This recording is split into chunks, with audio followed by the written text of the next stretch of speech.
سورة القارعة. أعوذ بالله من الشيطان الرجيم. I seek refuge in Allah from the expelled Satan. بسم الله الرحمن الرحيم. In the name of Allah, the entirely merciful, the especially merciful. القارعة. The striking calamity. ما القارعة. What is the striking calamity? وما أدراك ما القارعة. And what can make you know what is the striking calamity? يوم يكون الناس كالفراش المبثوث. It is the day when people will be like moths dispersed.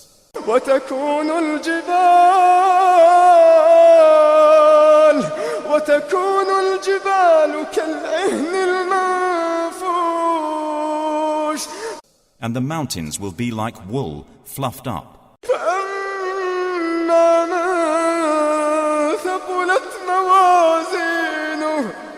Then, as for one whose scales are heavy with good deeds, فهو في عيشة راضية. he will be in a pleasant life.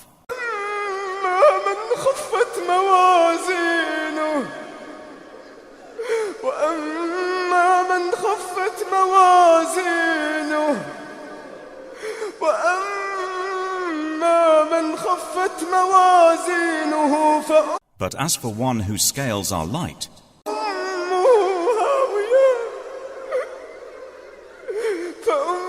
فأمه هاوية. his refuge will be an abyss. وما أدراك ما هي. And what can make you know what that is? نار حامية. It is a fire intensely hot.